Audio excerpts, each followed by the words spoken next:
ஓய்வு நாள் நல்ல நாள் மகிமையின் கன நாள். ஓய்வு நாள் நல்ல நாள் மகிமையின் கன நாள். மகிமையாகவே எப்போதும் இருக்கும். மகிமையாகவே எப்போதும் இருக்கும். மகிழ் மனம் மகிழ் மனம் மகிழ்ச்சியின் நாளிலே.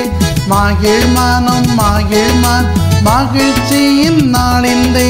மகிழ்ந்து களி கூர்ந்து ஆலயம் செல்லுவோம். மகிழ்ந்து களி கூர்ந்து ஆலயம் செல்லுவோம்.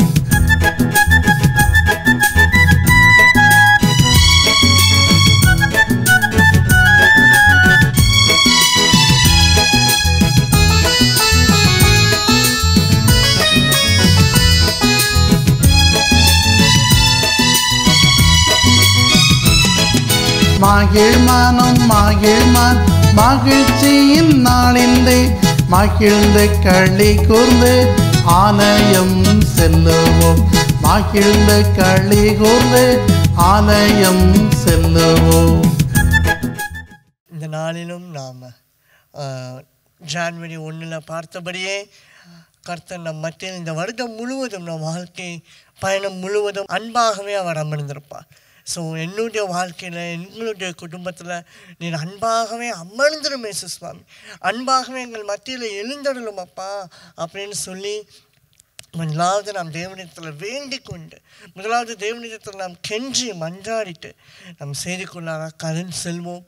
நான் ஏற்கனவே சொன்னதுபடி தான் கர்த்தருடைய அன்பு இருக்கும்போது நம் வாழ்க்கையில் எல்லாமே ஆட்டோமேட்டிக்காக அது டிரான்ஸ்ஃபார்ம் ஆகிக்கிட்டே வரும். பிரியமான தேவஜனமே, ஒரு விஷயம் எல்லாரும் கண்களை மூடி, அவர் அன்பை ஓதுகிற தேவன், சமாதானத்தை ஓதுகிற தேவன்.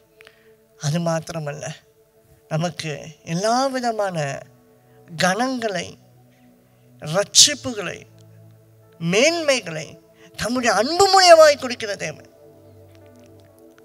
சமாதானம் ஓதும் இயேசு கிறிஸ்து இவர்தான். இந்த பாடல் எல்லாருக்கும் தெரியும் இல்லையா? என்னோடு சேர்ந்து இந்த பாடலை நீங்களும் பாருங்க. சமாதானம் ஓதும் இயேசு கிறிஸ்து இவர்தான்.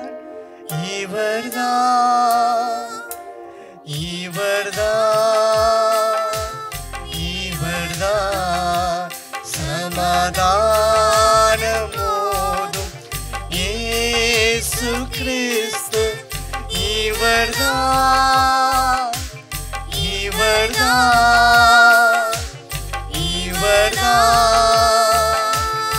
இவர்தான். நமதாதி பிதாவின் திருப்பாலர் இவர், அனுகுலர் இவர், சமாதானம் ஓதும் இயேசு கிறிஸ்து இவர்தான்.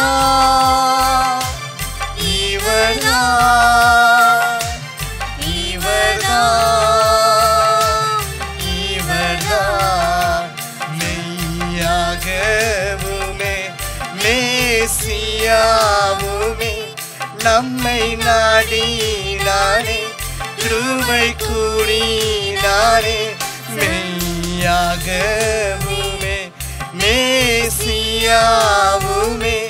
நம்மை நாடினானே, கிருபை கூடினானே. சமாதானம் ஓதும் இயேசு கிறிஸ்து இவர்தான்.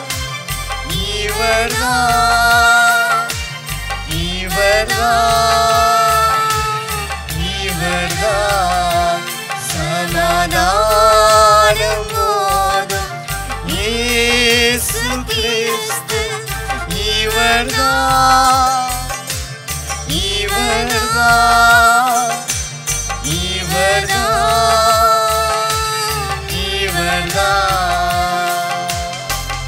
மெய்யாக மெய்யாகவுமே மேசியாகவுமே.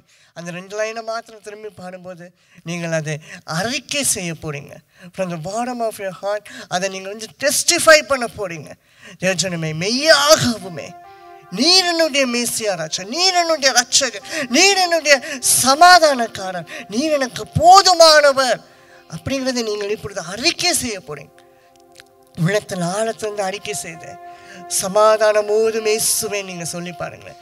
நீங்கள் வேலை செய்கிற இடத்துல, வேலை செய்கிற காரியங்களில், நீங்கள் படிக்கிற படிப்பில், உங்கள் குடும்பத்தில், நீங்கள் சம்பாதிக்கிற சம்பாத்தியத்தில், உங்கள் வியாதியில், உங்கள் கஷ்டங்களில் அவர் சமாதானம், அவர் அன்பு சகலவற்றையும் மாற்றும். பாருமா,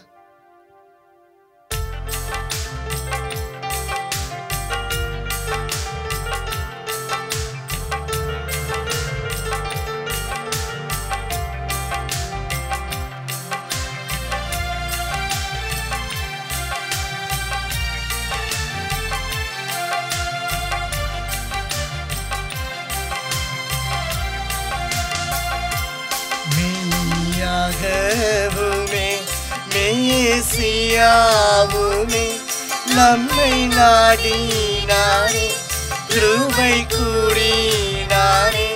மெய்யாகவுமே மேசியாவுமே நம்மை நாடினாரே, கிருபை கூறினாரே. சமாதானமோடும் இயேசு கிறிஸ்து நீங்கதா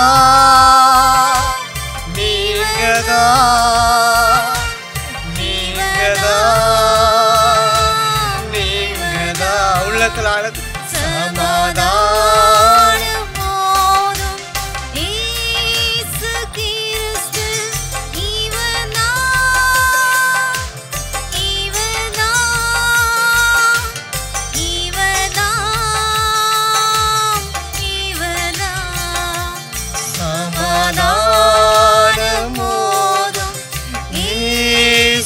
கிறிஸ்து நீங்கதா.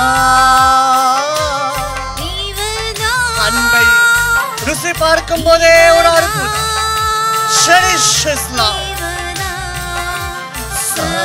சமாதானம் உனக்காக வானத்துக்கும் பூமிக்கும் நடுவில் அன்றைக்கு ஒரு பிளவு உண்டானது. உன் வாழ்க்கையில் உள்ள எல்லா பிளவுகளையும் ஒன்று சேர்ப்பதற்காக சமாதானம்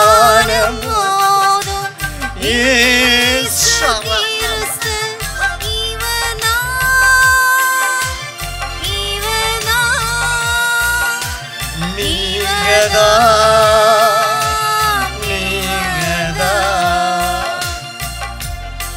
ஜனமே, எந்த ஒரு மாதமும், எந்த ஒரு நம்பிக்கையும், எந்த ஒரு மனுஷனும் கொடுக்க முடியாத அந்த அன்பை, கொடுக்க முடியாத அந்த சமாதானம் இயேசுவின் சிங்காசனத்திலிருந்து இறங்குகிறது.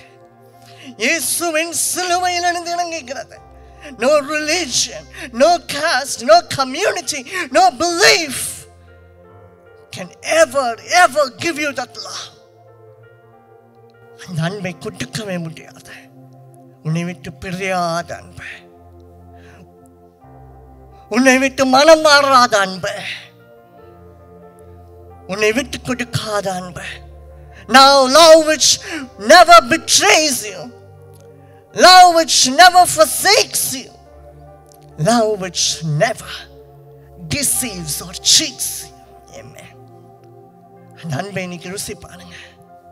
அந்த அன்பு இந்த ஆண்டு முழுவதும் எங்களை மேன்மையாக உயர்த்தட்டும் அப்பா, எங்களோடு இருக்கட்டும்னு சொல்லுங்க. கர்த்தர் அப்படியே செய்வார்.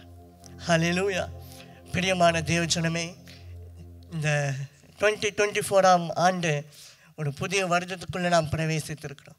ஆனால் இந்த 24வது இந்த ஆண்டு 2024 2024ஆம் ஆண்டு இல்லையா?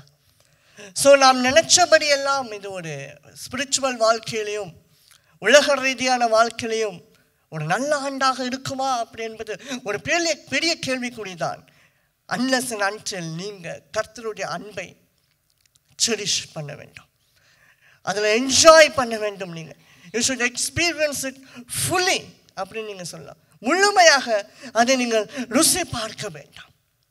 கடந்த வருடம் டிசம்பர் மாதம் இந்த ஆண்டுக்காக நான் ஜெபித்து கொண்டிருந்த போது தேவன் சொன்ன காரியம், இந்த ஆண்டு பிசாசானவன் கையில் இந்த ஆண்டு முழுமையாக ஒப்பு கொடுக்கப்படும். அது அவனும் மிகவும் தந்திரமாக பல பேரை, பல ராஜ்யங்களை, பல வேர்ல்ட் லீடர்ஸை, பல வேர்ல்ட் ஆர்கனைசேஷன்ஸை வஞ்சிப்பான் அப்படின்னு நான் பார்க்கிறேன். He will deceive, he will cheat. தேவச்சனமே, இந்த டிசீவிங் சீட் இதெல்லாம் வரிசையாக சொல்லிடுறேன், கொஞ்சம் எலாபரேட் பண்ணுங்க அப்படின்னு சொல்லும்போது தேவன் எனக்கு சொன்ன காரியம் என்ன தெரியுமா? பிரியமான தேவச்சனமே, இந்த 2024 ஆண்டு கர்த்தர் ஆதியிலிருந்து இப்போ வரைக்கும் பிசாசுகளின் ஒரு தலைவனாக இருக்கிற அப்போலியோனுடைய கரங்களில் நிச்சயமாக இந்த ஆண்டை தேவன் ஒப்பு கொடுப்பார். அந்த அப்போலியோனுடைய கரங்களில் ஒப்பு கொடுக்கும்போது நம்மளுடைய கண்களுக்கு எப்படி தெரியாத ஒன்றுமே இன்விசிபிளாக, இன்டான்ஜிபிளாக கர்த்தர் பல காரியங்களை நம்முடைய வாழ்க்கையில் நன்மைகளை செய்து கொண்டிருக்கிறாரோ, அதே போல அவனும் பல காரியங்களை கண்களுக்கு தெரியாமலே உலகத்தில் தீமையானவைகள் நடந்து கொண்டே இருக்கும். அது மிக அளவுக்கு பெருகிக் கொண்டே இருக்கும். அப்போலியோன் என்பவன் ஏதேன் தோட்டத்தில் ஆதி ஆகமத்தில் இருந்துட்டு நம்மளோட டிராவல் பண்ணிட்டு இருக்கான். ஏவாளை வஞ்சித்தவன் பெரிய பாம்பு. Revelation chapter 12:9, chapter 22, Revelation chapter 12:3, large snake, ancient snake. கர்த்தர் ஆதி ஆகமத்தில் அவனை சபித்த போது, நீ இனிமேல் உன்னுடைய பெல்லியில் நடப்பாய் அப்படின்னு, உன் வயிற்றில் ஊன்று போவாய் அப்படி நான் பார்க்கிறோம். ஏற்கனவே ஒரு பாம்பா இருக்கிறது, திரும்பி பாம்பா இருந்து ஆண்டவர் சபிக்க மாட்டார் இல்லையா? It was a dragon, it was a dragon, ancient snake. Records which are very much clear and very much accurate apart from the Bible. நீங்க ப்ரௌஸ் பண்ணி பார்த்தீங்கன்னா அன்னைக்கு வந்த அந்த சர்ப்பமானது, it took the form of a serpent அப்படின்னு நம்ம சொல்றதோட, இப்போ serpent, in those days, in ancient days, in the early days, ice age-க்கு முன்னாடி அந்த டேஸ்ல it was a dragon, a reptile creature அப்படின்னு நீங்க வச்சுக்கலாம், a large reptile creature. அதுதான் ஏவாளை வஞ்சித்தது. பிரியமான தேவச்சனம், அப்போலியோன் எப்படிங்க நீங்க தலைவன் சொல்ற? ரெவலேஷன் சாப்டர் 9 நீங்க வாசிச்சு பார்த்தீங்களா? அது அதிகாரம் முடிகிறதுக்கு கொஞ்சம் முன்னாடி பாதாள வாசல் கதவினுடைய கீஸ், சாவிகளை விட்டவனுடைய அவன் பெயர் அப்போலியோ. அவன் தலைமையாக்கப்பட்டான் அப்படின்னு வரும். நீ வீட்டுக்கு போய் அதெல்லாம் வாசிச்சுக்கோ. பிரியமான தேவஜனமே, so main attribute of this evil is, main attribute of this Apollyon, of this good for nothing creature அப்படின்னு நீங்க பார்த்தீங்கன்னா, deceiving, cheat. ஆதியாகமம் ஆதாம் ஏவாளை குறித்து நாம் வாசிக்கும் போதே இதை நன்காக பார்க்கிறோம் இல்லையா? எப்படி அவன் ஏவாளை வஞ்சித்தான் அப்படின்னு. இதேதான் இந்த ஆண்டு முழுவதும் 2024 முழுவதும் அவன் உங்களை வஞ்சிப்பான். உங்களை மாத்திரமில்லை பிரியமான தேவஜனமே, ஆலயங்களை வஞ்சிப்பான், ஊழியக்காரர்களை வஞ்சிப்பான், தேசங்களில் உள்ள தலைவர்களை வஞ்சிப்பான், இராணுவங்களை வஞ்சிப்பான், வேர்ல்ட் லீடிங் ஆர்கனைசேஷன்ஸை வஞ்சிப்பான், மானிட்டைசேஷன், எக்கானமி, ட்ரேட் எல்லாவற்றையும் வஞ்சிப்பான். ஆனால் கர்த்தருடைய அன்பில் செரிஷ் ஆகி எக்ஸ்பீரியன்ஸ் ஆகி ருசி பார்க்கிறவர்களையோ அவனால் வஞ்சிக்க முடியாது. ஹல்லேலூயா. ஏன்னா கர்த்தருடைய அன்பு அவனுடைய வஞ்சிக்கிற ஏமாற்றுகிற தலையை நசுக்கினது. இன்றைக்கு நம்முடைய பாசம் யார் மேலே இருக்க வேணும்னு நீங்கள் முடிவு பண்ணிக்கோ. அப்போலியோன் மேலே இருக்காங்க, நான் உங்களை குறை சொல்ல. ஆனால் என்ன சொல்ல வரேன்னா, if your love is not permanent, if your love is not up to mark with Christ, கர்த்தருடைய உங்க அன்பு கர்த்தர் மேல முழுமையாக இல்லை அப்படி என்றால் நீங்கள் வஞ்சிக்கப்படுவீர்கள். அதை தான் நான் சொல்கிறேன். நீங்கள் ஏமாற்று போவீங்க. ஆதி ஆகமத்திலிருந்தே நாமும் ஆரம்பிப்போம். பல ரெஃபரன்சஸ் சொல்லி நம்ம டைம் இது பண்ணுறது இன்சிடென்ட்ஸ்க்கு நான் அப்படியே போயிடுறேன். ஆதி ஆகமம் ஆதாம் ஏவாளுடைய கதையை நம்ம எல்லாரும் எடுத்துக்கலாம். We all know it. எல்லாருக்குமே தெரியும். கர்த்தர் உருவாக்குகிறார் ஆதாமை. அப்புறம் கொஞ்ச நாள் கழிச்சு நீங்கள் உண்மையாக ஹீப்ரு ஹிஸ்டரியில் எடுத்து பார்த்தீங்கன்னா ஆஃப்டர் மெனி இயர்ஸ் ஈவை உண்டாக்குகிறார், ஏவாளை உண்டாக்குகிறார். அதற்கப்புறமாக கர்த்தர் அவர்களோடு இணைந்திருக்கிறார், கூடவே இருக்கிறார். God abided with them. நாம் ஆதியாகமத்திலே பார்க்கிறோம், ஆதாமும் தேவனும் இணைந்து மிருக ஜீவன்களுக்கு பேரிட்டார்கள். இணைந்து ஒவ்வொரு நாளும் ஆதாமையும் ஏவாளையும் ஏதேன் தோட்டத்தில் தேவன் அங்கே விசிட் பண்ணினார். God visited them all the way from heaven. சர்வ சிருஷ்டியையும் படைத்தவர் சர்வலோகத்திலிருந்து மேல்வானத்திலிருந்து கீழே இறங்கி வந்து மண்ணிலிருந்து உருவாக்கினவன், லாஸ்ட்டாக உருவாக்கினவன், அவனை பார்க்க டெய்லி வந்தார். Everyday he visited. ஸோ கர்த்தர் ஆதாமின் மேலே வச்சிருந்த அன்பு, ஏவாளின் மேல் வச்சிருந்த அன்பை அவர் எங்கில் இருந்து, அவர் பாயிண்ட் ஆஃப் வியூவில் இருந்து, அவர் சைடில் இருந்து God cherished the love which she had with Adam. Cherish பண்ணார். அந்த லவ் அவர் செரிஷ் பண்ணல அப்படி என்றால், அந்த லவ் அவர் ரெஸ்பெக்ட் பண்ணல அப்படி என்றால் டெய்லி விசிட் பண்ணியிருக்க மாட்டார். அவ்வளவு மனுஷனுக்கு ஈக்குவலா ஒரு ஃப்ரெண்டை போல ஆதாமோட பழகி கொண்டிருந்தார். He cherished it. ஆனால் நாள் ஒன்று வந்தது, ஏவாள் வஞ்சிக்கப்படுகிறார், ஏவாள் ஏமாற்றப்படுகிறார் இல்லையா, சோதனைக்குள்ளாக போகிறார். பிரியமான தேவஜனமே, இதுக்கு காரணம் முதலாவது நீங்கள் என்ன கொஸ்டின் போட்டிங்கன்னா, சின்ன பிள்ளையிலேருந்து உங்களுக்கு சொல்லி கொடுத்துருப்பாங்க disobedience அப்படின்னு. இல்லை, they did not cherish the love of God. disobedience எங்க வருது? ஒரு நிமிஷம் யோசிச்சிருக்கலாம். அப்படி அது உண்மையாகவே ஒரு டிஸ்ஒபீடியன்ஸ் இருந்துச்சுன்னா திரும்பி அன்றைக்கும் தேவன் ஏவாளையும் ஆதாமையும் விசிட் பண்ண வருகிறார். அவங்க போயிருப்பாங்க. பணத்தை கொடுத்தா நாங்கள் வாங்கிட்டோம், ஆனால் சாப்பிடல, சும்மா ஓடாடி கடிச்சு ஏதாவது பண்ணுங்க அப்படின்னு முடிச்சிருக்கலாம். ஒளிஞ்சுக்கிட்டாங்க. அங்கே பயம் வருது. சும்மா கீழ்ப்படியாமல் போனதுனால அவ்வளோ ஒரு பெரிய பயம் வராது. அங்கே அன்பை இழக்கிறார்கள். தேவன் எப்படி ஆதாம் மேலும் ஏவாள் மேலும் வைத்திருந்த அன்பை அவர் முழுமையாக நம்பினான்னு சொல்றது he cherished. எனக்கு சரியான தமிழ் வார்த்தை எனக்கு தெரியல. he respected the love. ஆனால் இங்கே எண்டில் இருந்து, ஆதாம் ஏவாள் எண்டில் இருந்து அந்த லவ்வை அவர்கள் மதிச்சாங்க அவ்வளோ. ஆனால் அவங்க அதை செரிஷ் பண்ணல, அதை முழுமையாக அதை ருசி பார்க்கல. இல்லை, அதனால தான் அங்கே டெம்டேஷன், அதனால தான் அங்கே சோதனைக்குள்ளாகிறாங்க, அதனால தான் அந்த சோதனையை அங்கே ஜெயிக்க முடியல. பிரியமான தேவஜனமே, அதுக்கப்புறம் சாபம், அதுக்கப்புறம் தேவையில்லாத எல்லா காரியங்களும். இன்றைக்கு நாமும் அந்த கிருபையினால் அந்த சாபங்களிலிருந்து பிழைத்திருக்கிறோம். அன்றைக்கு ஆதாம் ஏவாளும் அங்கெல்லாம் அந்த அன்பை இழந்தார்கள். ரெண்டாவதாக பாருங்க, இது கொஞ்சம் கான்ட்ரவர்சியாக இருக்கும். ஆப்போசிட்டாக நான் சொல்கிறேனே, ஞானிகள், 3 ஞானி சாஸ்திரிகள் ஆல் த வே ஈஸ்ட்லேருந்து அவங்க ட்ராவல் பண்ணுறாங்க டு யூரோப், ஜீசஸ் பிறந்த இடத்துக்கு, மிடில் ஈஸ்ட். ஸோ பெத்லஹேம்க்கு போகிறாங்க. சில பேர் சொல்கிறாங்க நார்த் ஈஸ்ட் அங்கேருந்து வந்தாங்க அப்படின்ட்டு. சில ரெக்கார்ட் சொல்கிற ரொம்ப மிடில் சவுத் பார்ட்லேருந்து வந்தாங்க அப்படின்னு. Anyway, they were the noble people of that age அப்படின்னு சொல்லி அந்த காலத்தில் வாழ்ந்த முக்கியமான தலைவர்கள் அப்படின்னு வச்சுக்கோ. அவர்கள் கடந்து போகிறாங்க பெத்லஹேமுக்கு மேசியாவை பார்ப்பதற்காக. அந்த நட்சத்திரம் அவர்களை வழி நடத்துகிறது.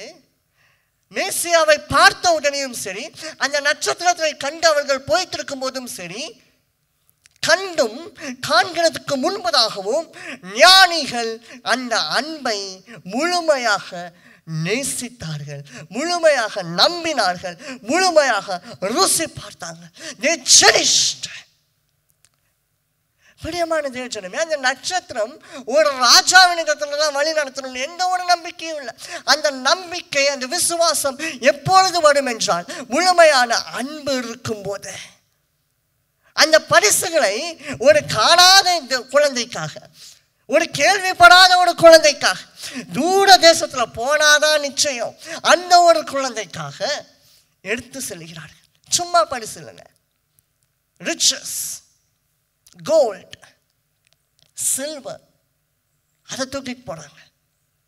அது எப்படி வந்துச்சு? அந்த அன்பு அந்த அன்பை அவர்கள் செரிஷ் பண்ணாங்க, அந்த அன்பை அவர்கள் ரெஸ்பெக்ட் பண்ண, அந்த அன்பை அவர்கள் முழுமையாக ருசி பார்த்திருந்தார்கள், அந்த அன்பில் அவர்கள் முழுமையாக என்ஜாய் பண்ணியிருந்தாங்க தேவனின் அன்புல. ஸோ அந்த அன்பு அவர்களுக்கு மாறாக திரும்பி என்னத்தை செஞ்சுதுங்க? முதல் பாயிண்ட், அவர்கள் டிசீவ் ஆகலை, ஏமாந்து போகலை, வஞ்சிக்கப்படவில்லை. ஸோ கர்த்தருடைய அன்பு முதலாவது உங்களை வஞ்சிக்கிறதுக்குள்ளாக ஒப்பு கொடுக்காது. திரும்பி போனாங்க பெத்லஹேமில் இருந்து, அங்கே ஒரு ட்ராப்பு, அங்கே ஒரு வலை வடித்து வச்சுருக்கா ஏரோது. அந்த வலை இவங்களுக்கு தெரியாது இல்லையா? ஆனால் தேவன் அங்கே ஒரு தூதனை அனுப்புகிறார். ஹல்லேலூயா! அந்த தூதனை அனுப்பி வழி மாற்றுகிறார். ஏன்? இது காரணம் என்னங்க? இயேசுவின் அன்பை முழுமையாக அவர்கள் உணர்ந்து, இயேசுவின் மேல முழுமையாக அவர்களும் தம்முடைய அன்பை வைத்து அந்த ரிலேஷன்ஷிப்பை என்ஜாய் பண்ணாங்க, செலிப்ரேட் பண்ணாங்க, கொண்டாடினார்கள் அந்த அன்பை. அதனுடைய ஆக்ஷன் தான் அந்த பரிசுகள் எல்லாமே. ஸோ அந்த கிறிஸ்துவின் அன்பு அவர்களை ஏமாற்றுறதுக்குள்ளாக, வஞ்சிக்கிறதுக்கு உள்ளாக ஒப்பு கொடுக்கவில்லை. ஸோ கர்த்தருடைய அன்பு உங்களை வஞ்சிக்கிறதுக்கு ஒப்பு கொடுக்காது, ஏமாற்றுகிறதுக்கு ஒப்பு கொடுக்காது. மூன்றாவதாக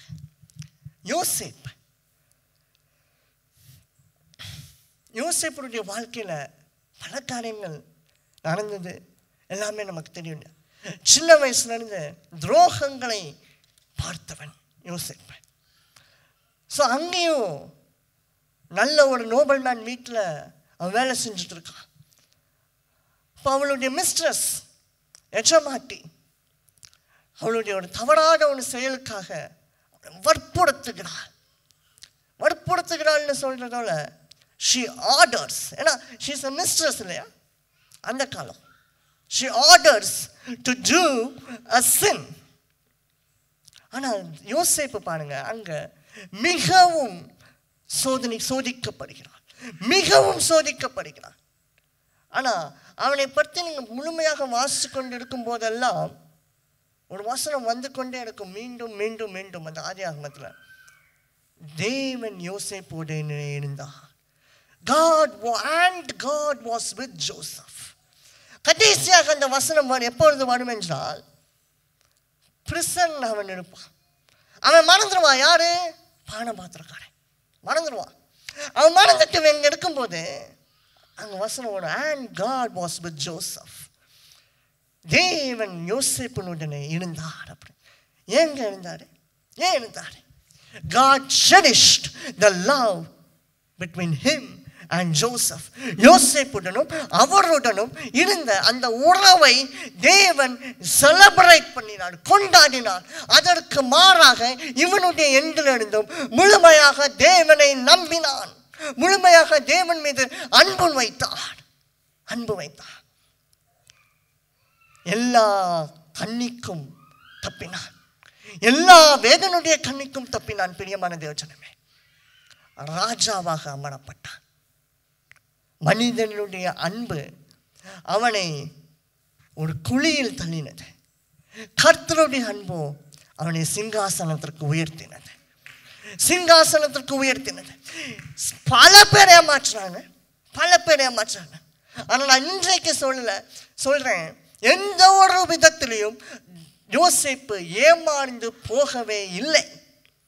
அது ஒற்றுக்கொள்ளவே முடியாது. பிரியமான தேவஜனமே, ஒற்றுக்கொள்ளவே முடியாது. அன்னைக்கு ஒரு மனிதன் பிரசங்கம் பண்ணி கொண்டிருந்ததை கேட்டேன். யோசேப்பு பல விதத்தில் ஏமாந்து போனான். கர்த்தர் அனுமதித்தார் இல்லை. No, God never allowed Joseph to be cheated, Joseph to be tempted. தேவனுக்கு தெரியும் இந்த விதத்தில் அவனை இந்த ஜனங்க கீழே தூக்கி போடுவாங்க. அதெல்லாம் என்னங்க பைபிள் வாசிக்கிறாங்க. வேதத்தில் அழகாக ஒரு வசனம் வருது. நீங்களோ எனக்கு தீங்கு செய்ய நினைத்தீர்கள், கர்த்தரோ அதை நன்மையாக மாற்றினார். ரிசல்ட் என்னங்க? ரிசல்ட் அவுட்புட் என்ன? அந்த அவுட்புட்டை வச்சு தான் நம்ம பிரசங்கிக்கணும். அவுட்புட்டை வச்சு ஏமாற்கப்பட்டான ஐடியா தான் போட்டானுங்க, பிளான் தான் பண்ணானுங்க. அந்த எக்ஸிகியூஷனே தேவன் மாற்றினார். எக்ஸிகியூஷனே மாற்றினார். தேவன் யோசேப்பு ஒரு விதத்திலையும் ஏமாந்து போனதே இல்லைங்க. ஏமாந்து போனதே இல்லை. பிரியமான தேவஜனமே, அவனை நம்புகிறவர்கள் ஒருபோதும் வெட்கப்பட்டு போக மாட்டார்கள். வேதம் சொல்லுகிறது. அதே வேதம் அவருக்கு பிரியமானவர்கள் ஏமாந்து போக அனுமதிக்குமாங்க? சொல். Never, never. அவர் ஏமாந்து போக வைக்கவே மாட்டான். பின் எதுக்கு இயேசுவை நம்பணும்? வைக்கவே மாட்டான். அவருடைய அன்பை நீங்கள் ருசி பார்க்கும் போது, அவருடைய அன்பை நீங்கள் கொண்டாடும் போது, என்ன சொல்ல வரேன்னா, பகைஞன் உங்களுக்காக ஒரு கண்ணியை விடிச்சாலும் அதில் போய் நீங்கள் காலை தைரியமாக வச்சாலும் அதையும் நன்மையாக மாற்றுவார். ஹல்லேலூயா. அதுதான் கர்த்தருடைய அன்பு. அதுதான் கர்த்தருடைய அன்பு. சங்கீதம் 91:14, ரோமர் 5:5, முதலாவது செப்பனியா 3:17 எடுத்துக்கோங்க. அதுதான் இந்த வசனத்துடைய கோர் டைட்டில் அப்படின்னு நம்ம சொல்லலாம். நான் ஆரம்பத்திலே சொன்னது போல, நியூயர்லையும் நான் சொன்னது போல, அவர் உங்கள் பேரில் உங்கள் நடுவில் உங்களுக்காக சந்தோஷமாய் மகிழ்ந்து தம்முடைய அன்பின் நிமித்தம் உங்கள் மத்தியில் எழுந்தருளுவார், அமர்ந்திருப்பார், வழக்காடுவார். ஹல்லேலூயா. ஸோ என் வாழ்க்கை முழுவதும் அன்பானவராய் அமர்ந்திரும் இயேசு சுவாமின்னு சொல்லி பாருங்களேன். ஸோ அதான் ஃபர்ஸ்ட். அவர் அன்பை நாம் கொண்டாடும் போது நாம் வஞ்சிக்கப்பட மாட்டோம், ஏமாற மாட்டோம். பிரியமான தேவஜனமே, சங்கீதம் 91:14, Psalms chapter 91 verse 14 நீங்கள் பாருங்க. அவன் என்னிடத்தில் வாஞ்சையாக இருக்கிறபடினால் அவனை விடுவிப்பேன். அந்த வாஞ்சை, அந்த தர்ஸ்ட் எப்படிங்க வரும்? அன்பு இருந்தால் தானே வரும். ஒருத்தர்கிட்ட பேசணும், ஒருத்தரை பார்க்கணும் அப்படிங்கிற அந்த வாஞ்சை எப்போ வரும்? அவன் மேலே அன்பு இருந்தால் தான் வரும்.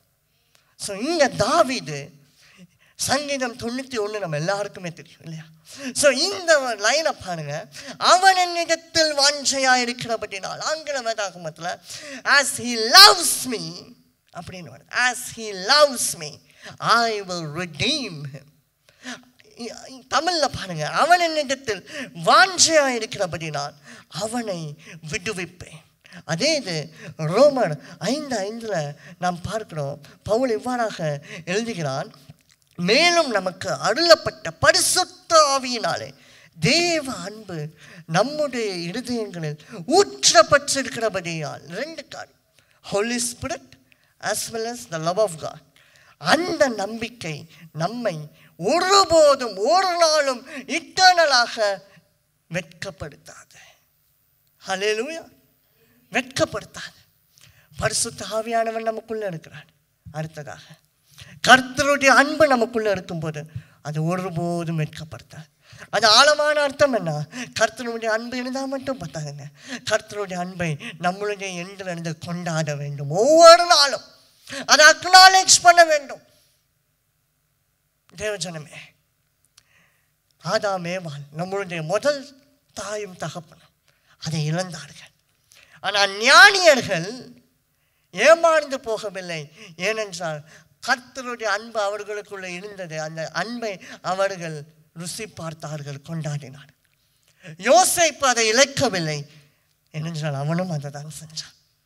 இன்னைக்கு நாம் அந்த அன்பை ரோமர் 5:5 படி நமக்குள்ளே இருக்கிறத தூண்டி வெளியில் எடுப்போம். ஒவ்வொரு நாளும் இயேசுவோடு உறவாடும். அந்த உறவு அந்த அன்பை கொண்டாடுகிற ஒரு உறவாக இருக்க வேண்டும். முழுமையாக அதை எக்ஸ்பீரியன்ஸ் பண்ணும், செரிஷ் ஆகும். அதுக்கு முழுமையாக டிஸ்கிரைப் பண்ணுறதுக்கு வார்த்தை இருக்காது பிரியமான தேவச்சனம். அப்படி வார்த்தை இருந்துச்சு அப்படின்னா அது ஒரு இன்ஃபினிட் அலவாக, இன்ஃபினிட் ரிலேஷன்ஷிப்பாக அது இருக்காது. அதுக்கு வார்த்தைகள் இல்லை. அதனால தான் இவ்வளோ தடுமாற்றம். ஸோ அதை நீங்கள் தடுமாறாமல் அதை செஞ்சு பாருங்களேன். கர்த்தர் நம்மளுடைய வாழ்க்கையை ஒரு போதும் வெட்கமடைய விட மாட்டான், ஒரு போதும் ஏமாற விட மாட்டான், ஒரு போதும் நம்மை வஞ்சிக்க அவர் அனுமதிக்கவே மாட்டான். பிரியமான தேவஜனமே, ரெண்டாவதாக நாம் பார்க்கிறோம், மோசே, தாவீது, யாக்கோபு இவ்வளவுலாம் நீங்கள் எடுத்துக்கிட்டீங்க அப்படின்றால் அந்த அன்பை தேடிக்கொண்டிருந்த மனிதர்கள் அப்படின்னு கூட நம்ம மனிதனின் ஒருவன் அப்படின்னு நம்ம மோசையை சொல்லலாம். எப்படின்னு நீங்கள் கேட்டிங்களா, எகிப்தில் ஒரு பிரின்ஸாக வளர்கிறான், இளவரசனாக வளர்றான். வரலாறு கூறுகிறது எகிப்தின் சகல யுத்தங்களுக்கும் அவன் தலைவனாக இருந்தான் அப்படின்னு.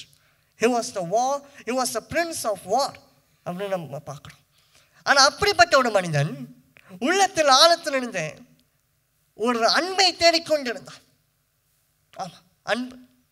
ஸோ தேவன் அவனை எப்படி தெரிந்து கொள்கிறாரு, எப்படி அவன் தேவனுடைய என்கவுண்டர் ஆனா, வனாந்திரத்தில் எவ்வளோ கஷ்டப்படுறான், எப்படி எகிப்திலிருந்து துரத்தப்பட்டான், எல்லா விஷயமும் நமக்கு தெரியும் இல்லையா, சகலமும் தெரியும். ஆனால் இங்கே நம்ம பார்க்க வேண்டிய காரியம், கர்த்தருடைய அன்பு கிருபையை நமக்காக உயர்த்தும், கிருபையை நமக்கு பெரிதாக கொடுக்கும்.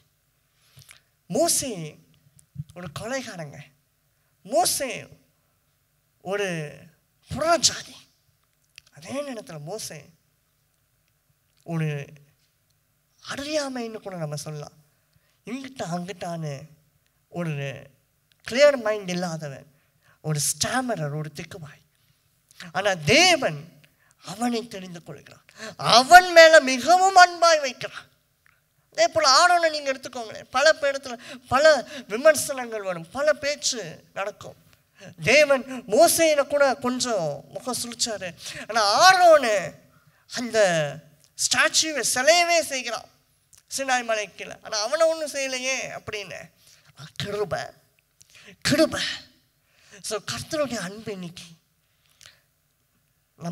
நாம் அந்த அன்பை கொண்டாடும் போது நமக்கு கிருபையை கொடுக்கிற ஒரு அன்பாக இருக்கும்.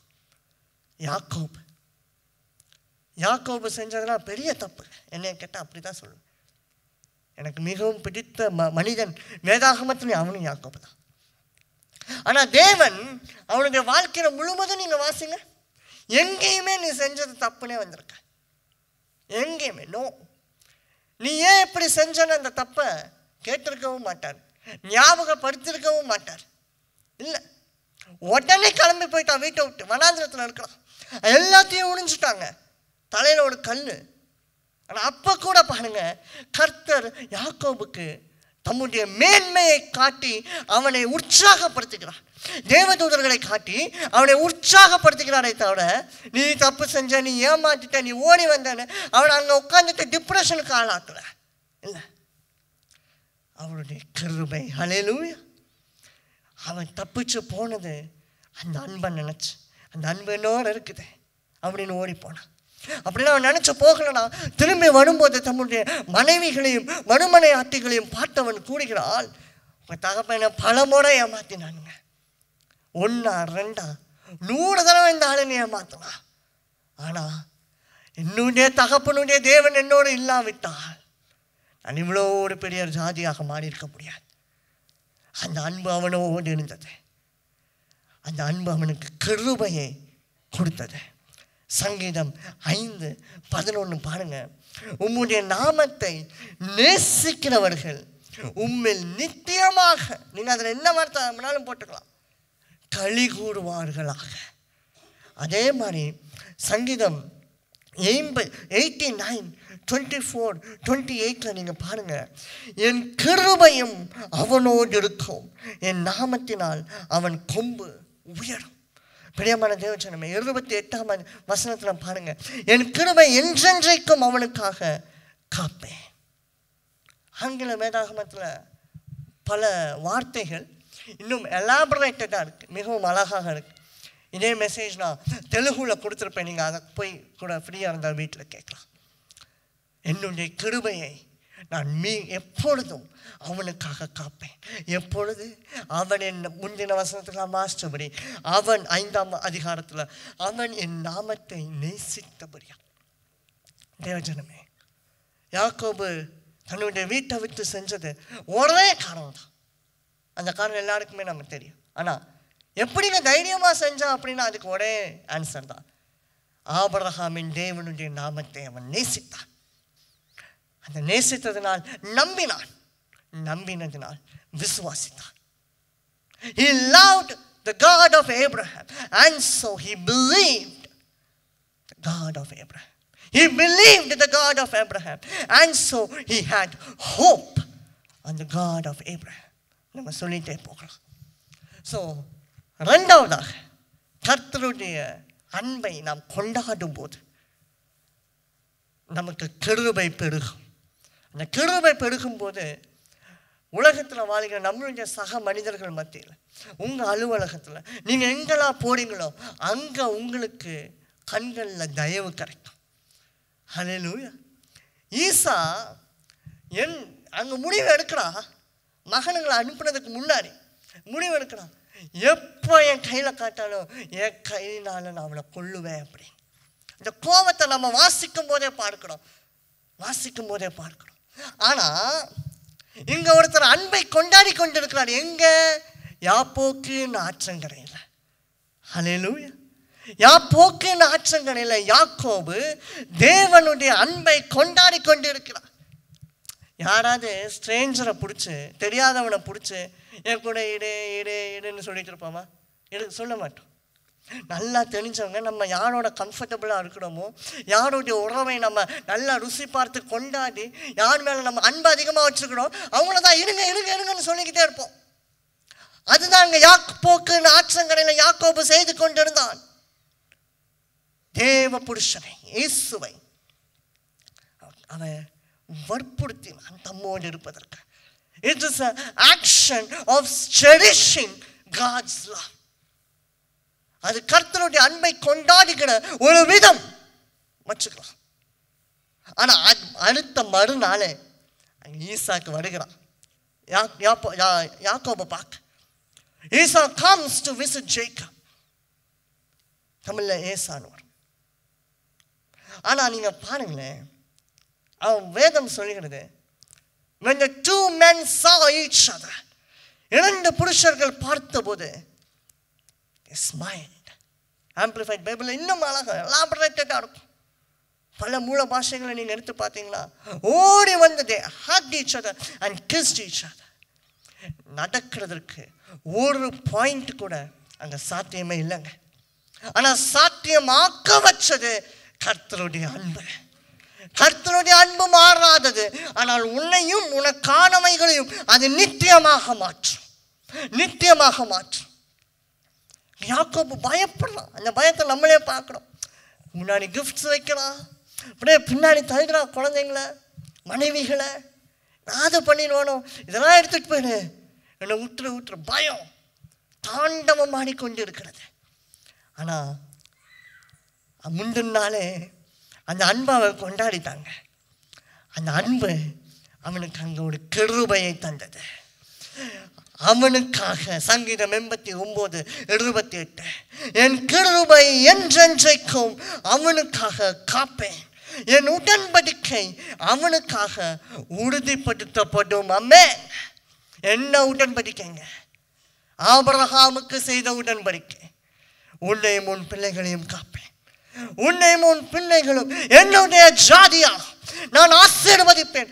அந்த உடன்படிக்கையை தேவன் இன்னொரு வார்த்தை யாக்கோபு அவர் மேல அன்பு வைத்ததுனால, அந்த அன்பை கொண்டாடியதுனால அன்ற ராத்திரி உறுதிப்படுத்தினான். இன்னொரு தடவை உறுதிப்படுத்தினான். தேவஜனமே, அவருடைய அன்பு மூன்றாவதாக நமக்கு கிருபை அளிக்கிற இரண்டாவதாக அவருடைய அன்பு நமக்கு கிருபை அளிக்கிற ஒரு அன்பாக இருக்கும். முதலாவது சொன்னேன், அவருடைய அன்பு நம்மளை வஞ்சிக்க விடாது, ஏமாற விடாது. ரெண்டாவதாக அவருடைய கிருபை, அவருடைய அன்பு நமக்கு கிருபையை தருகிற ஒரு அன்பாக இருக்கும். இந்த பாடல் என்னோடு சேர்ந்து நீங்கள் பாடுங்க. மிகவும் ஒரு அருமையான ஒரு பாடல் தெரியுமா? எத்தனை மதுரம் இயேசுவின் அன்பு, எத்தனை மதுரம் என் இயேசுவின் அன்பு, எத்தனை மதுரம் இயேசுவின் அன்பு, எத்தனை மதுரம் என் இயேசுவின் அன்பு. அன்பே அன்பே அன்பே என் இயேசுவின் அன்பே, அன்பே அன்பே அன்பே என் இயேசுவின் அன்பே. எத்தனை மதுரம் அந்த இயேசுவின் அன்பு, எத்தனை மதுரம் என் இயேசுவின் அன்பு.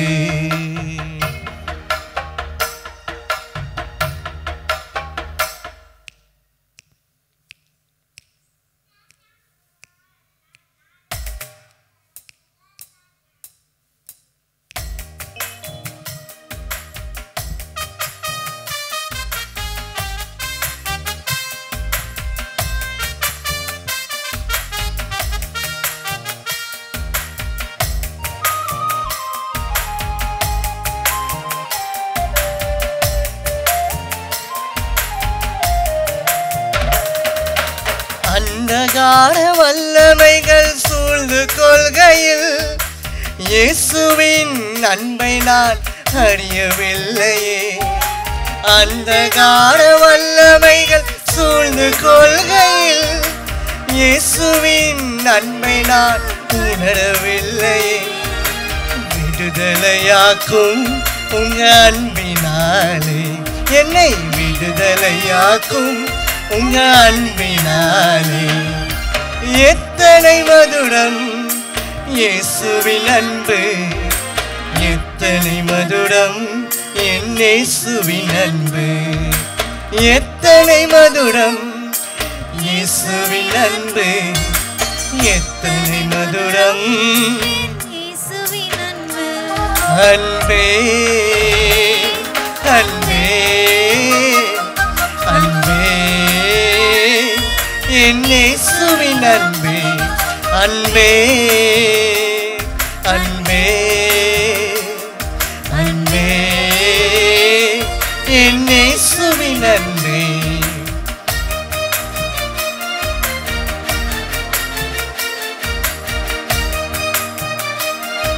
அடைக்கலமில்லாத பறவையை போல எதிரியின் அன்பு என்னை நோக்கி இருக்கு.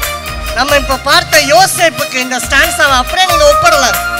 எங்கேயுமே ஒரு நிரந்தரமான அடைக்கலம் அவனுக்கு இல்லை, ஆனா தேவன் அவனுக்கு அன்பு அடைக்கலமா இருந்தது.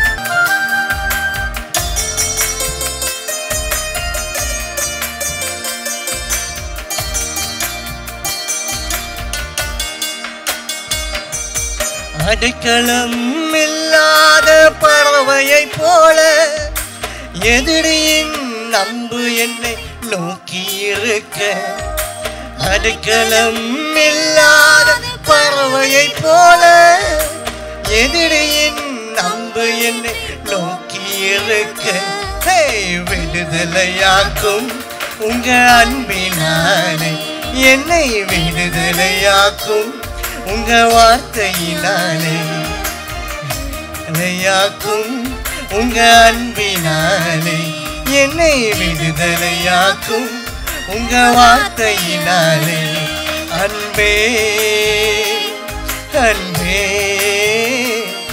அன்பே என் இயேசுவின் அன்பே, அன்பே அன்பே அன்பே என் இயேசுவின் அன்பே.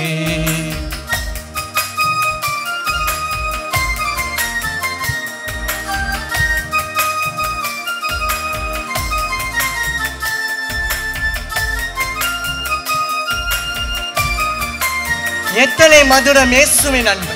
அதை திரும்பி நாம் பாடுவோம்.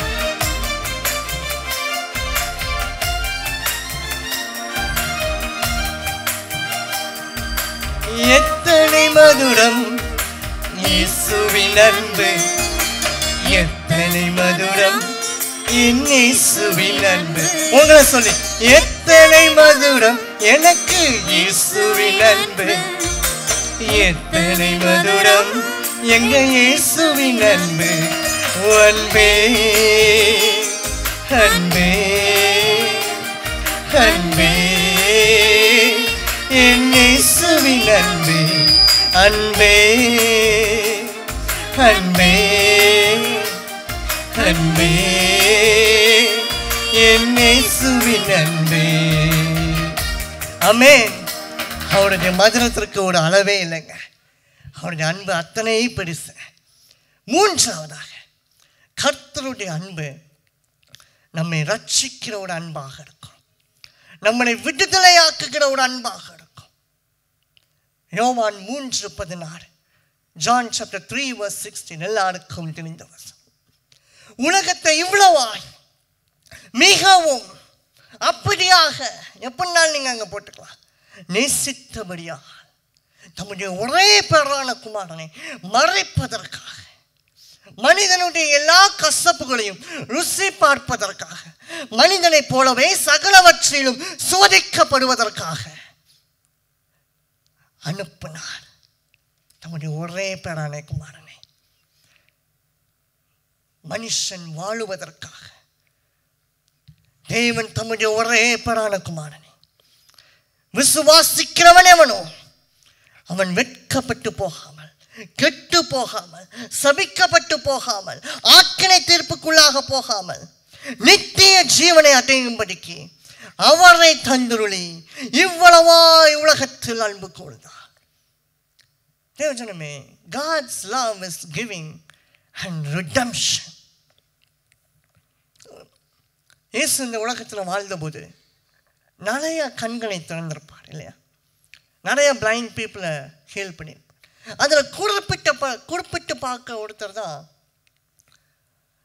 நம்ம பாட்டு கூட பாடுவோம், பர்த்திமேயை கொடுத்தேன் இல்லையா? பர்த்திமே அவனுடைய இன்ட்ரோவே பாருங்க, ஆரம்பிக்கிறது ஒரு ஒரு ஸ்டடியாகவே இருக்காது. ஒரு ஸ்ட்ரீட்டில் இருக்கிற அதுலேயே அவனுடைய பேக்ரவுண்டை நம்ம ஸ்டடி பண்ணும்போது ஒரு சாதாரண ஒரு பெகர், அவ்வளோதான். ஒரு அந்த காலத்தில் கிளாஸிசம் இருக்கும் இல்லையா? அதாவது அவங்களுடைய வேலைக்கு தக்கதாக அவர்களை பிரிப்பார்கள், அவர்களுடைய ஐஸ்வர்யக்கு தக்கதாக ஜாதியை போல அவர்களை பிரித்து வைப்பார்கள் சமுதாயத்தில். ஸோ அந்த மாதிரி பிரிவினைகள் இருக்கும்போது இந்த பர்த்திமேயுனா அடித்தத்தில் வருவான். யாருமே அவனை எண்ணவே மாட்டாங்க. என்னன்னு அவங்களுக்கு அவசியமும் இருக்காது. அதே போல் அவன் இருந்த அந்த தெருவில் தான் இயேசு கடந்து செல்லுகிறார். தாவீதின் குமாரனே, தாவீதின் குமாரனே, எனக்கு இறங்கும்னு அவ்வளோ சத்தம் போடுறான், அவ்வளோ கத்துறான். நிச்சயமா இயேசுக்கு கேட்டுச்சுங்க. ஆமா இல்லையா? பல பேர் அவங்கள பைபிள் சொல்றது they made him to be quiet. ஆனால் அவனுக்கு அமைதியாக அவனை எடுக்க முடியவில்லை. ஸோ இயேசப்பாவுக்கு அஃப்கோர்ஸ் he is God இல்லையா?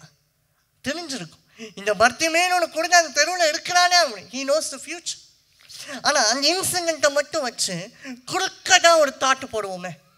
நம்ம மூளைக்கு என்ன தெரியுமோ ஸ்ட்ரைட்டாக இப்போ நம்ம ஒரு தாட்டு போட என்ன போட்டிங்க அப்படி என்றால், பைபிள் சொல்லுது அவன் கத்த அவனை அமைதிப்படுத்தினார்.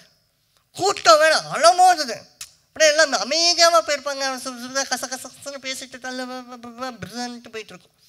இந்த நம்ம ஸ்கூல் டைம்லனா மங்களுக்கு போனீங்களா அப்படியே ஈ மாதிரி அப்படியே சவுண்டு வந்துக்கிட்டே இருக்கும். பண்டிகை டைமில் இந்த துணி கடைக்கு போக இதுன்னு வரும். அதே மாதிரி பயங்கரமாக இருக்குங்க. இது தெரு வீதி அப்படியே போகும். அதில் ஹியூமன்லி திங்கிங், இப்போ ஜீசஸ் வந்து காட்னே மறந்துடணும். ஹியூமனாக நீங்கள் யோசிச்சு பார்த்தீங்கன்னா கேட்டிருக்காரு, நிச்சயமாக கேட்டிருக்காரு. இங்கே வேணா அமைதி வேணப்படுத்திட்டு இருக்கிறாங்க. ஸோ வாய்ப்பே இல்லை. ஆனால் வேதம் சொல்லுகிறது, அவர் மறுபடியும் இவனை தேடி வந்தான். அந்த அன்பு, ஹல்லேலூயா. இவன் காணாத தேவன் மீது அந்த அன்பை கொண்டாடினானுங்க. இவனுக்கு ஒரு நிமிஷம் டவுட் வந்துருக்கலாம்ல, இத்தனை பேர் நீ அமைதி எப்படியே நீ அமைதிப்படுத்திடுவாங்க, என்னென்னா தள்ளி விட்டுருவாங்க, சத்த நேரம் அமைதியாக இருன்னு சொல்லிடுவாங்க, என்னை போய் கத்த வச்சு நான் போய் கத்தி என்னத்தை சாதிக்க போகிறேன், பிறந்ததுலேருந்தே பிளைண்டு, இன்னைக்கு மேலே வயசான காலத்தில் அப்படிலாம் அவன் தாட்டுக்கு இடமே கொடுக்கலங்க, இடமே கொடுக்கல. அவர் என்னை நிச்சயமாக நேசிப்பார். அந்த விசுவாசம் அவனுக்கு எப்படி வந்தது? அந்த அன்பை தினமும் கொண்டாடினவனாய் இருந்திருப்பான், தினமும் கொண்டாடினவனாய் இருந்திருப்பான். சும்மா ஏனோ தானோ அந்த நேரத்தில் எல்லாருக்கும் சவுண்ட் கொடுக்கணும், எனக்கும் சவுண்ட் கொடுத்துருக்கான்னா அங்கே இயேசுப்பா கண்டிப்பாக திரும்பி வந்திருக்கவே மாட்டான். தேவனோ இருதயத்தை பார்க்கிறான். மனுஷன் அந்த சாயலையோ எக்ஸ்பிரஷனையோ பார்க்கிற தேவன் இல்லை, இருதயத்தை நன்கு ஆராய்ந்து அறிகிற தேவன். அவன் ஒவ்வொரு நாளும் he cherished the love of God. ஒவ்வொரு நாளும் கர்த்தருடைய அன்பை கொண்டாடுகிற ஒரு மனிதனாக இருந்தான். உலக பிரகாரமாய் தாங்க அவன் பிச்சைக்காரனாக இருந்தான், கர்த்தருடைய பார்வைக்கோ தம்முடைய சிநேகிதனாக இருந்தான். ஹல்லேலூயா. எனவே அவன் திரும்பி வந்தான், திரும்பி வந்தான். பைபிளை ஃபுல்லாக நீங்கள் வாசிச்சு பாருங்களேன், யாருக்காகவும் தேவன் திரும்பி வரவில்லை, ஒருத்தனுக்காகவும் வரவில்லை. நிக்கதேமுக்காகவும் வரலைங்க, சென்சூரியனுக்காகவும் திரும்பி வரலைங்க, எவனுக்காகவும் வரல, யாருக்காகவும் வரல, ஒரு பிச்சைக்காரனுக்காக திரும்பி வந்தா. இயேசுவின் அன்பு, ஹல்லேலூயா. என்னை படைத்த தேவனுடைய அன்பு, நாம் வணங்குகிற தேவனுடைய அன்பு அது. இன்றைக்கு அந்த அன்பு உங்களுக்காக திரும்பி வரப்போகிறது. நீங்கள் அந்த அன்பை கொண்டாடும் போது, ஹல்லேலூயா, உங்கள் குடும்பத்துக்குள்ள அது வரும். வந்து என்ன நடந்தது? அங்கே ஒரு ரட்சிப்பு, அங்கே ஒரு சுகம், அங்கே ஒரு விடுதலை, அங்கே பல நாள் இணைந்த சாபங்கள் இருந்து ஒரு விடுதலை. கண்கள் திறந்தது. சங்கீதம் 130, 7, 8, Psalms 130, 7 and 8 நாம் பார்க்கிறோம். இஸ்ரவேல் கர்த்தரை நம்பி இருப்பதாக, கர்த்தரிடத்தில் கிருபையும் அவரிடத்தில் திரளான மீட்பும் உண்டு. ஓகே, அதை ஒரு பக்கம் வச்சுக்கோங்க. அவர் இஸ்ரவேலை அதன் சகல அக்கிரமங்களினின்றும் மீட்டுக் கொள்கிறார். பிரியமான தேவஜனமே, இஸ்ரவேலை சகல அக்கிரமங்களினின்றும் அவன் மீட்டுக் கொள்கிறான். யோவான் 3:16, உலகத்தை ரட்சிக்கும்படி, மனிதனை மீட்கும்படி தம்முடைய ஒரே பேரான குமாரனை அனுப்பினார். சங்கீதத்தில் தாவீது இவ்வளவு அழகாக போட்டிருக்கார், அவரிடத்தில் திரளான மீட்பு உண்டு. இதுதான் உங்களுக்கு சொல்ல வந்தேன். திரளான மீட்பு உண்டு, திரளான ரட்சிப்பு உண்டு. தேவஜனமே, இன்றைக்கு அவரை நேசிக்கும் போது அந்த மீட்பை நீங்கள் ருசி பார்ப்பீர்கள். அவருடைய அன்பை ருசி பார்த்து கொண்டு இருக்கும் போதே யாராலும் உங்களை சீட் பண்ண முடியாது. அவர் அன்பை ருசி பார்த்து கொண்டிருக்கும் போதே அவர் கிருபையை ருசி பார்த்து கொண்டே இருப்பீங்க ஆட்டோமேட்டிக்காக. அவர் அன்பை நீங்கள் ருசி பார்த்து கொண்டு இருக்கும் போதே அவருடைய ரட்சிப்பு, அற்புதம், அதிசயத்தையும் ருசி பார்த்து கொண்டே இருப்பீர்கள். ஒரே காரியத்தை நீங்கள் செலிப்ரேட் பண்ணும்போது, கொண்டாடும் போது இத்தனை காரியங்கள் உங்களுக்கு கிளையாக கிடைக்கிறது. எவ்வளவு நல்ல தேவன்! What a good God we serve, இல்லையா? ஸோ மூன்றாவதாக கர்த்தருடைய அன்பு என்ன தரும் உங்களுக்கு? சொல்லுங்க பாப்பா. கர்த்தருடைய அன்பு விடுதலை, ரட்சிப்பு நமக்கு தரும். நான்காவதாக கர்த்தருடைய அன்பு நம்மை ஒருபோதும் புறக்கணிக்காத ஒரு அன்பாக இருக்கும், ஒருபோதும் நம்மை மறவாத ஒரு அன்பாக இருக்கும். எடுத்துக்கோங்களேன், யோசிச்சு பாருங்க, நான் எடுக்கலான்னு யோசிச்சு பாருங்க. சிம்சோனிடம் தேவனோட உடன்படிக்கையை பண்ணினான். அந்த உடன்படிக்கையை தேவன் சிம்சோனுக்கு, உடன்படிக்கை எப்படி வரும்? அவுட் ஆஃப் லவ் வரும், இல்லையா? அந்த லவ்வை God celebrated every day, cherished every day. அதனால தான் அவன் ஜீவிய காலம் முழுவதும் தேவன் அவனுக்கு அந்த பலத்தை கொடுத்து கொண்டே இருந்தான். எந்த ஒரு மனிதனுக்கும் உலகம் தோன்றின நாள் முதல் கொண்டு இப்போ வரைக்கும் இல்லாத ஒரு பலனை கொடுத்து கொண்டே இருந்தார். ஆனால் சிம்சோனோ அவனுடைய எண்டிலிருந்து அந்த அன்பை கொண்டாடவில்லை. அந்த உடன்படிக்கையை வெட்டி தூடப்பட்டான். அவ்வளோதான், வெட்டி தூடப்பட்டான். ஆனால் கடைசி நேரத்தில் கதறா தேவன் மறுபடியும் அந்த அன்பை கொண்டாடுகிறார்.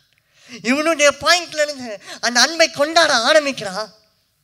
கர்த்தரும் அந்த அன்பை கொண்டாடுகிறார். என்ன நடந்தது பாருங்க. அங்க ஒரு ரட்சிப்பு, அங்க ஒரு விடுதலை.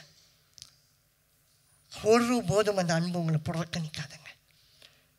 அதனால தான் நம்ம சங்கீதத்தில் பார்த்தோம், நான் அவனோடு செய்த உடன்படிக்கையை உறுதிப்பட்டுவேன், அவுட் ஆஃப் லவ்.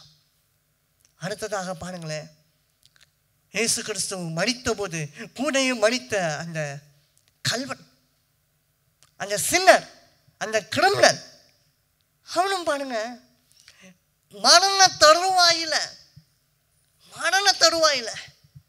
சொல்றான், நீங்க பரதேசிக்கு போகும்போது என்னையும் எடுத்துட்டு போங்க, நீங்க தேவனுடைய குமாரன் தாங்க, என்னை எப்படியாவது நேசிச்சு, நான் பாவி. கதறான். பைபிள்ல ஒரு லைன் இருக்கு. ஆனா நீங்க பைபிளை வாசிக்கும் போது எப்பயும் வார்த்தைகளை வாசிக்காதீங்கள், வசனங்களை வாசிக்காதீங்கள், அதிகாரங்களை வாசிக்காதீர்கள், சிந்தனைகளை வாசியுங்கள். சிந்தனைகளை நீங்க அப்படி வாசிக்கும் போது பல காரியங்களை பரிசுத்த ஆவியானவர் உங்களுக்கு சொல்லி தருவா. பல காரியங்களை தெரிஞ்சணுமே. அவங்க கதறான், சிலுவையில கூக்குரல் விடுறான்.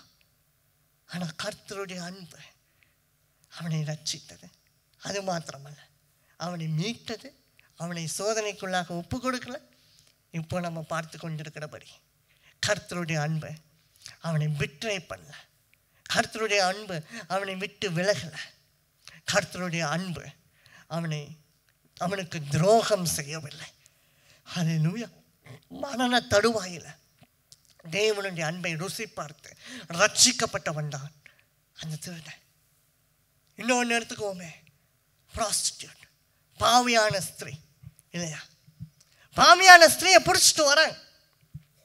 அங்க அக்யூசேஷன் ஃபுல்லா இவன் மேலதான் இருக்கு. எப்படிதான் மனசு வந்துச்சுன்னு தெரியல. பிளைண்டா அக்யூஸ் பண்றாங்க. ஆனா தேவன் செஞ்ச காரியத்தை நீங்க பாருங்களேன். கர்த்தர் ஒரு யூதனா தான் அங்க இருக்கிறான், மனுஷனாக ஒரு யூதனா இருக்கிறான். He is a preacher. அவன் நினைச்சிருந்தான் அங்கேயும் ஒரு நித்தியமான ஒரு லாவை போட்டிருக்கலாம் இல்லையா? அங்கே போடல. ஆனால் மாறாக அங்கே தேவன் செய்கிறது, அவளை அன்பினால் கவருகிறார். ஹல்லேலூயா. அன்பினால் இழுக்கிறார் ஒரு பாவியான ஸ்திரீயை. இனிப்போ பாவம் மட்டும் செய்யாது. சமாரியாவோட ஸ்திரீங்க, சமாரியாவோட ஸ்திரீ வரலாறு நீங்க வாசிச்சீங்க அப்படின்றா, இந்த ஒரு பாவியான ஸ்திரீ தான் எப்படி யோவான் அவர் மரித்த போது சிலுவை அண்டை பல ஸ்திரீகள் இருந்தார்கள் என்று கூறுகிறார்கள். அதில் இவளும் ஒருத்தி. She was also a woman when Jesus was crucified, who was standing beside the cross, underneath the cross. தேவஜனமே, அந்த அன்பு நீங்க ருசி பார்த்துட்டீங்க ஒரு நிமிஷம் அப்படின்றா, மறுபடியும் பாவம் செய்யவே முடியாது. ஹல்லேலூயா. செய்யவே முடியாது. அந்த அன்பை ஆதாம் ருசி பார்க்கவில்லை, ஆனால் யோசேப்போ ருசி பார்த்திருந்தான். Only difference. தேவஜனமே, இன்றைக்கு உங்களை ஒருபோதும் புறக்கணிக்காதான். இதுவரைக்கும் நீங்கள் எவ்வளோ துரோகம் செஞ்சுருக்கலாம், இதுவரைக்கும் நீங்கள் எவ்வளோ கஷ்டங்கள் பட்டிருக்கலாம், மிஸ்டேக்ஸ் பண்ணியிருக்கலாம். பட் அதெல்லாம் இப்போ மேட்டர் இல்லை. இப்போ வாட் மேட்டர்ஸ் இஸ், இன்றைக்கு இப்பொழுது கர்த்தருடைய அன்பை ருசி பார்க்கிறீர்களா? இப்பொழுது கர்த்தருடைய அன்பை நேசிக்கிறீர்களா? இப்பொழுது கர்த்தருடைய அன்பை ரெஸ்பெக்ட் பண்ணுறீங்களா? இப்பொழுது கர்த்தருடைய அன்பை செரிஷ் பண்ணுறீங்களா? அப்படி நீங்கள் பண்ணும்போது விலகாத ஒரு நேசமாக, விலகாத ஒரு பாசமாக, விலகாத ஒரு அன்பாக, விலகாத ஒரு காதலாக, விலகாத ஒரு அகாப்பே அன்பாக உங்களுடன் அது பயணிக்கும். அந்த அன்பு. அடுத்ததாக கர்த்தருடைய அன்பு நம்மளை சோதனைக்குள்ளாக அனுமதிக்க. நான் சொல்லிட்டே வந்தேன். கர்த்தருடைய அன்பு நம்மளை சோதனைக்குள்ளாக ஒருபோதும் விடாத. பாருங்க, சோதனைக்குள்ளாக நம்ம போறதுக்கு முன்னாடி 2 யோசேப்பை நம்ம பார்த்துட்டோம். அதே மாதிரி 2 வசனத்தை நாம் தியானிப்போம். எபிரேயர் 2:8, Hebrews chapter 2 verse 8. இதை பாருங்க, அழகாக வேதத்தில் பவுல் எபிசல்ல எழுதியிருக்கிறாரு. எபிரேயர் அப்படின்னாலே அந்த வசனத்துக்குள்ள நம்ம போறதுக்கு முன்னாடி கர்த்தருடைய மகத்துவத்தை குறித்து சொல்லுகிற ஒரு எபிசல் அப்படின்னு நான் எப்பயுமே சொல்லுவேன். நம்மளுடைய தலைவனாக, நம்மளுடைய சீஃப் ஹை பிரீஸ்டாக, பிரதான ஆசாரியனாக இயேசு கிறிஸ்து நமக்காக இருக்கிறார். 2:18 chapter 2 verse 8 நாம் 18 பார்க்கிறோம். அவர் தாமே எல்லா விதத்திலும் சோதிக்கப்பட்டு பாடுபட்டதினாலே அவர் சோதிக்கப்பட்டவர்களுக்கு உதவி செய்ய வல்லவராயிருக்கிறார். God tasted every temptation of man. Every temptation of man. But அந்த சோதனை அவனை மேற்கொள்ளவில்லை. He overcame that situation. அவன் மட்டும் ஓவர் கம் பண்ணிட்டு இன்னைக்கு பல நம்பிக்கைகளில் கூடுறது போல எங்களுடைய நம்பிக்கையின் தலைவன் இதெல்லாம் செஞ்சிருந்தாரு, அதனால நானும் இதெல்லாம் செய்வேன். இல்லை, எப்படி நம் மனுஷங்க எப்படி செய்ய முடியாது. ஆனால் இங்க நம்முடைய நம்பிக்கையின் நாயகன் கூறுகிறது என்னவென்றால், இறைவன் உலகத்திற்கு உரைக்கிறது என்னவென்றால், பிரியமான தேவன், நான் சோதனைகளை மேற்கொண்டேன், உங்களையும் மேற்கொள்ள வைப்பேன் என்னுடைய அன்பினால். ஹல்லேலூயா. அதனால தான் பவுல் சொல்கிறார், அவர் உங்களுக்கு உதவி செய்ய, அவருடைய அன்பை உங்களுக்குள்ளாக வைக்க அவர் வல்லவராயிருக்கிறார். எபிரேயர் 2:18 இவ்வாறாக கூறி. ஸோ இன்றைக்கு சோதனைக்குள்ளாக நம்ம போகாமல் இருக்கணும் அப்படின்றா கர்த்தருடைய அன்பு நமக்கு இன்னைக்கு தேவை. ஒரு சாதாரண விஷயங்க, ஒரு என்ன சொல்ல, ஒரு பொய் சொல்கிற விஷயத்துலேருந்து ஒரு மர்டர் பண்ணுற விஷயம் வரைக்கும் எடுத்துக்கோங்களேன். அது வரைக்கும் நமக்கு டெம்டேஷன் வரதான் செய்யும். ஒரு ஸ்மோக்கிங்காக இருக்கட்டும், ஒரு ட்ரிங்க்ஸாக இருக்கட்டும், ஒரு ட்ரக் இன்டேக்காக இருக்கட்டும், எதுனாலுமே இருக்கட்டுமே, கர்த்தருடைய அன்பு இருந்துச்சுன்னா இது எல்லாவற்றுக்கும் ஒரு முற்றுப்புள்ளி, சகலத்துக்கும் ஒரு முற்றுப்புள்ளி. ஏன்னா ஒரு பரிசுத்தவான்கிட்ட போய் இதெல்லாம் எனக்கு இருக்குது அப்படின்றால் அதுக்கு இந்த எப்படிலாம் நம்மளுடைய சோதனை வரும்போது நம்ம கஷ்டப்படுவோம்னு தெரியாது. ஸோ நம்முடைய தேவன் அப்படிப்பட்ட ஒரு தேவன் இல்லை. அவர் மேலே உட்காந்துக்கிட்டு கீழே பார்த்து பாவம் செய்யாதுன்னு ஓட்டிக்கிட்டு இல்லை. அவர் எல்லாவற்றையும் ருசி பார்த்தார். உலகத்திற்கு இறங்கி வந்து ருசி பார்த்தானுங்க, மரணத்தை ருசி பார்த்தார். மரணம் வரும்போது, மனுஷனுக்கு மரணம் வரும்போது அவனுடைய உறவுகள் எப்படி வியாகுலம் படுகிறதுன்னு லாசருடைய கல்லறைக்கு முன்பதாக ருசி பார்த்தாருங்க. ஒரு குருடனுக்கு கண்ணு இல்லைன்னா அவன் எப்படி வியாகுலம் படுறான்னு பர்த்திமேயு குருடனுக்கு முன்பதாக நின்ற போது ருசி பார்த்தானுங்க. பிசாசு ஒரு மனிதனை ஆட்கொள்ளும் போது அவன் எவ்விதமாக அபேண்டன் ஆகிறான், எவ்விதமாக மென்டலி அஃபெக்ட் ஆகிறான்னு லேகியோன் மனிதனை கண்டபோது அவன் ருசி பார்த்தான். எல்லாவற்றையும் ருசி பார்த்தான், சகலவற்றையும்.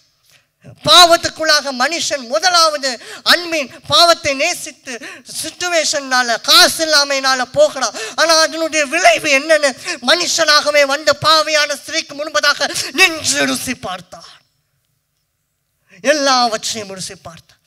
எப்படி மற்றவங்களை ஏமாத்துறாங்கன்னு மத்தேயுவை அழைத்த போது, சகேயுவை அழைத்த போது அவர் ருசி பார்த்தார். அதனாலதான் பவுல் சொல்றார், எல்லாவற்றையும் சோதிக்கப்பட்டவன், எல்லா மனுஷனுடைய துன்பங்களையும் ருசி பார்த்த பிரதான ஆசாரியன் நமக்கு உண்டு. பரிசுத்த தீபத்தில் நின்று பரிசுத்தமாக தூபம் காட்டுகிற பிரதான ஆசாரியன் நமக்கு இல்லை. பாவத்தை மேற்கொண்ட பிரதான ஆசாரியன் நமக்காக இருக்கிறார். பாவத்தை மேற்கொண்ட பிரதான ஆசாரியன். நம்ம எவ்வளவு பாக்கியவான்கள், நம்ம எவ்வளோ கொடுத்து வச்சவங்க. பாவமே செய்யாத ஒரு தெய்வம் நமக்கு ஒரு பாவம் என்றால் என்னன்னு தெரியாம, மனுஷனுடைய அக்கிரமங்கள் என்ன என்னன்னு தெரியாம, பாடுகள் என்னன்னு தெரியாம இருக்கிற ஒரு தெய்வம் நம்மளுடைய தெய்வம் இல்லை. எல்லா விதத்திலையும் சோதிக்கப்பட்டு பாவமே செய்யாத ஒரு தெய்வம் நம்முடைய தெய்வம். நமக்காக ஒரு தெய்வம், மனுபுத்திரனுக்கான ஒரு தெய்வம், உலகத்தில் உள்ள சகல ஜாதிகளுக்கும் ஒரு தெய்வம். கடைசியாக இந்த அன்பு என்ன செய்யும்? நமக்காக வழக்காடுகிற ஒரு அன்பாக இருக்கும். ஹல்லேலூயா. Love, God's love will fight for us. அதுக்கு முன்பதாக இந்த கடைசி ஸ்டான்ஸாவை நம்ம பாடுவோமா?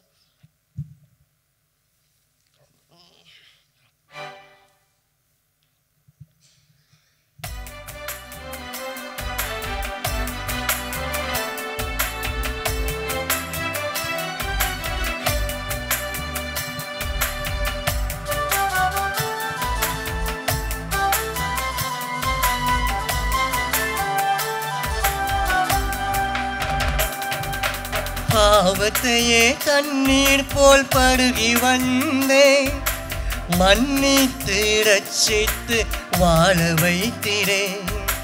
பாவத்தையே தண்ணீர் போல் பருகி வந்தே, மன்னித்து ரட்சித்து வாழ வைத்திரே. என்னை விடுதலையாக்கும் உங்க அன்பினாலே, என்னை விடுதலையாக்கும் உங்க வல்லமையாலே, விடுதலையாக்கும் உங்க அன்பினாலே, என்னை விடுதலையாக்கும் உங்க வார்த்தையினாலே. அன்பே அன்பே அன்பே என் இயேசுவின் அன்பே, அன்பே அன்பே அன்பே என் இயேசுவின் அன்பே. எத்தனை மதுரம் இயேசுவின் அன்பு, எத்தனை மதுரம் என் இயேசுவின் அன்பு, எத்தனை மதுரம் இயேசுவின் அன்பு, எத்தனை மதுரம் சுவின் அன்பு. அன்பே அன்பே அன்பே என் இயேசுவின் அன்பே, அன்பே அன்பே அன்பே என் இயேசுவின் அன்பே.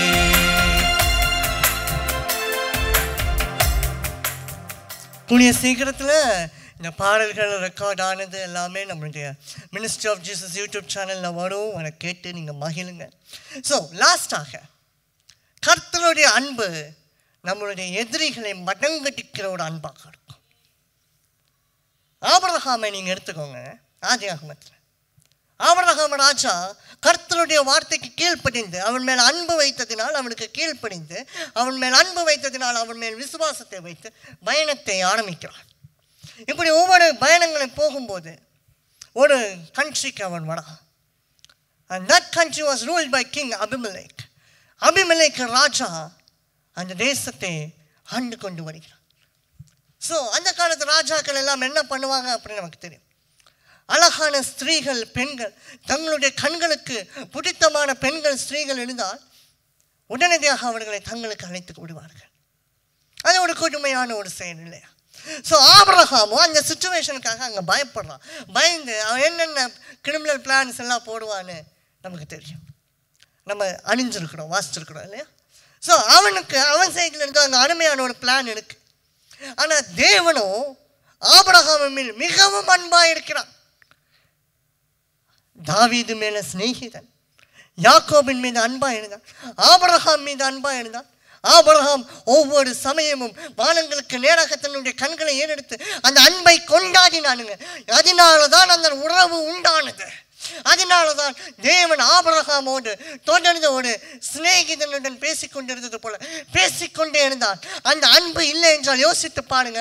ஒரு மார்க்கெட்டுக்காரன்கிட்ட ஆர்கியூ பண்ணிட்டு இருக்கிறது போல அங்கே ஒரு நரகத்திற்காக, அங்கே ஒரு சிட்டிக்காக, நகரத்திற்காக ஆபிரகாம் தேவனோடு அங்கே போராடி கொண்டிருந்தான். அன்பு, அந்த கிளைமிங் அவனுக்கு எங்கிருந்து வந்துச்சு? அந்த ரைட் அவனுக்கு எங்கிருந்து வந்துச்சு? எது ப்ரொவைட் பண்ணுச்சு? The love of God, the relationship, the cherishment of the love of God provided him தேவஜனமே, ஒரு சாதாரணமாக கூட இருக்கிறவன்கிட்ட பேசுனது போல எதுக்கு எடுத்தாலும் ஆண்டவர்கிட்ட ஆலோசனை கேட்டுட்டு இருந்தா ஆபிரகாம். எல்லாவற்றிற்கும் ஆலோசனை தேவனுக்கு கொடுத்துக்கிட்டே இருந்தார். அதில் பியூட்டிஃபுல்லான ஒரு காரியம் என்னன்னு தெரியும். என்னன்னா, அங்கே சோதோம் குமராவை கர்த்தர் அழிக்க எடுக்கிறார். ஆனால் இங்கே வார் கவுன்சில் அப்படின்னு சொல்லுவாங்க. ராஜாக்கள் அதிபதிகள் எடுப்பாங்க வார் கவுன்சில். ஆனால் வார் கவுன்சில் அவர் வாருக்கு போக மாட்டார். டிப்ளமேட்ஸ், இந்த காலத்தில் டிப்ளமேட்ஸ் மேலே அந்த காலத்தில் வார் கவுன்சிலர்ஸ் இருப்பாங்க. ஆனால் அவங்கள அந்த போர்க்களத்துக்கு முன்பதாக அந்த ராஜ்யம் போட்டிருக்கிற அந்த டென்ட்டில் அவங்களுக்கு ஒரு பெரிய டென்ட் போட்டிருப்பாங்க. யார் கிங்கோ குவீனோ, யார் அங்கே ஹையர் ரேங்கோ அவங்களுக்கு பக்கத்துலேயே இந்த கவுன்சிலும் இருப்பாங்க. ஸோ அதே போல் அன்றைக்கு அந்த வார்டுக்கு கவுன்சில் தேவனுக்கு ஆபிரகாமுங்க. ஒரு கிழமை தட்டி விட்டா விழுந்துருவான். எது உண்டாக்குனது? எது உண்டாக்கினது? இதை அன்பு.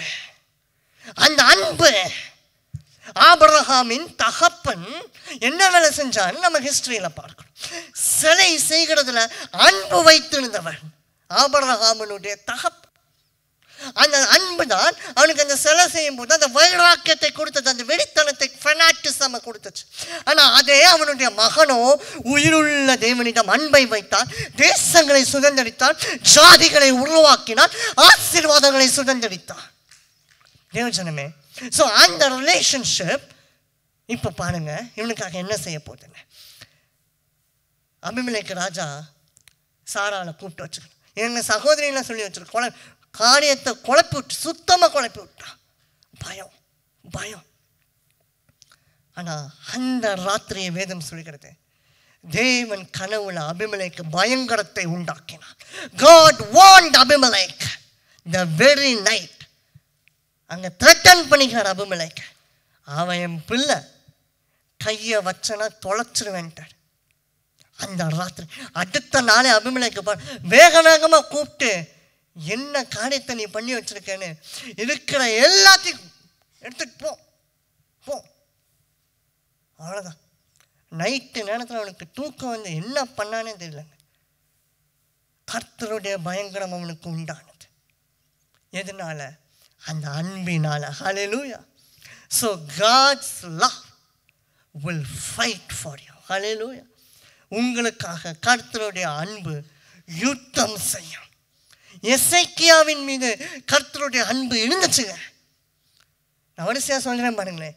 எலியா தீர்க்கதரிசி, எலிஷா தீர்க்கதரிசி, எசேக்கியா ராஜான்னு அடிக்கிட்டே போகலாம். இவங்க எல்லாமே உடனே அன்பு இருந்ததுன்னு சொன்னதோட they cherished the love of God. அதை நம்ம அந்த ஆக்ஷனை பார்க்கணும். எப்படி தீர்க்கதரிசி வீட்டுக்கு முன்பதாக வந்து நிற்கிறானுங்க. தீர்க்கதரிசி அங்கே கர்த்தருடைய அந்த ரிலேஷன்ஷிப்பை அங்கே செலிப்ரேட் பண்ணுறாரு. எப்படி? ஒரு ஜெபம், ஒரே ஒரு ஜெபம். இப்போ ஏசப்பா இங்கே பார் வந்து நிற்கிறாங்க, கண்ணை கொடுத்தாக்குங்க, அவ்வளோதான், முடிஞ்சு போச்சு. கூடுடா நாடுகள், கூடுடா நாடுகள். தேவஜனமே, மோசே கிருபை பெருகினது, அன்பை செலிப்ரேட் பண்ணானோ. அங்கே முன்னாடி செங்கடல், பின்னாடி எகிப்து ராஜா, நடுவில் அவனுங்களுக்குள்ள ஒரு ஒரு இம்சை நம்ம வாசிக்கிறோம் இல்லையா? அது உண்மை. பேரை சொல்கிறதோட டாத்தான்னு சொல்லுகிறதோட ஒரு இம்சன்னு சொல்லிடலாம். நச நச நச நசன்னு, இப்படின்னா அப்படி, அப்படின்னா இப்படி, டென்ஷன். மக்கள் ஒரு பேரா ரெண்டு பேராங்க, ஆயிரக்கணக்கான ஜனங்க, ஆயிரக்கணக்கான ஜனம். இஸ்ரவேல் கணக்கு மட்டும்தான் இங்கே போட்டிருக்கு பைபிளில். ஆனால் ஹிஸ்ட்ரி சொல்லிக்கிறது ஆஃப்ரிக்கன்ஸ், எத்தியோப்பியன்ஸ் எல்லாருமே அங்கே லிபரேட் ஆகி வந்தாங்க. எல்லா ஸ்லேவ்ஸும் லிபரேட் ஆனாங்க. ஏஷியன்ஸ் எல்லாருமே லிபரேட் ஆகி வந்தாங்க. ஆயிரக்கணக்கான ஜனம். பின்னாடி செங்கடல், நடுவில் இவனுங்க, அவனுங்களுக்கு நடுவில் ஒரு இம்சை, பின்னாடி எகிப்து ராஜா. ஆனால் கர்த்தருடைய அன்பு செங்கடலை பிளந்தது. அங்கே மோசே என்ன கேட்டிருப்பா? ஏதாவது செய்யுங்க சுவாமின்னு சொல்லிட்டு தான் அந்த அன்பை செரிஷ் பண்ணிட்டு கொண்டாடிக்கிட்டே தான் பின்னாடி திரும்பி சொல்லிக்கிறான், சும்மா இருந்து கர்த்தர் செய்யும் காரியத்தை பாருங்கள். பார்த்தார்கள், செங்கடல் பிளந்தது. இந்த கர்த்தருடைய கரமே கீழே வருது அப்படின்னா அது வல்லமையின் செயல் இல்லைங்க, அது ஒரு அன்பின் செயல். வார்த்தையினால் கடலை உருவாக்கினவர். நல்ல கவனிச்சோம். அதே வார்த்தையினால் கடலை பிளக்கவும் முடியும். ஆனால் மோசேக்காக God descended from heaven, கீழ்காற்றாக இறங்கி வந்தார். ஜலத்தின் மேல் பரிசுத்த ஆவியானவர் ஆதியாகமத்திலிருந்து அசைவாடி கொண்டிருக்கிறார். அப்போ கண்களுக்கு தெரியாம சும்மா செங்கடல் பறந்திருக்கலாம். நோ, மோசேயை ஹானர் பண்ணணும், மோசே மேல ஒரு மரியாதை வரணும்னு God descended. நோவாவின் கதவை பூட்டு அப்படின்னா அது பூட்டி இருக்கும். ஆனால் வேதம் சொல்லுகிற கர்த்தர் இறங்கி வந்து நோவாவின் கதவை பூட்டினார். அன்பு. ஹல்லேலூயா. ஸோ இன்றைக்கு பிரியமான தேவஜனமே, அன்பு என்னென்ன காரியங்களை உங்களுக்கு செய்யும்? முதலாவது, அன்பு உங்களை ஏமாற்றவே விடாது. அடுத்ததாக, அன்பு உங்களுக்கு கிருபையை உயர உயர கொடுக்கும். அடுத்ததாக, அன்பு உங்களை ரட்சிக்கும். அடுத்ததாக, அன்பு உங்களை ஒருபோதும் புறக்கணிக்காது. அடுத்ததாக, அன்பு உங்களை சோதனைக்குள் பிரவேசிக்காது. அடுத்ததாக, அன்பு உங்களுக்காக வழக்காடும். ஏசாயாவில் நாம் பார்க்கிறோம் இல்லையா, உன்னோடு வழக்காடுகிறவர்களோடு நானும் வழக்காடுவேன்.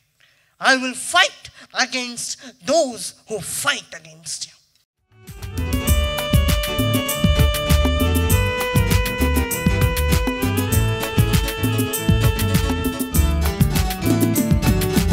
கர்த்தருக்குள் என்றும் இசைந்திருப்போம், அவருக்குள் ஒரே ஆவியாயிருப்போம். கர்த்தருக்குள் என்றும் இசைந்திருப்போம், அவருக்குள் ஒரே ஆவியாயிருப்போம்.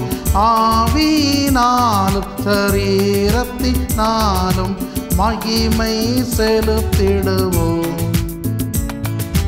கர்த்தருக்கே என்றும் ஆவியினாலும் சரீரத்தினாலும் மகிமை செலுத்திடுவோம். கர்த்தருக்கே என்றும். தேவனின் ஆலயமே, பரிசுத்த ஆலயமே, மகிமையின் ஆலயமே, நாமே அவ்வாலயமே. தேவனின் ஆலயமே,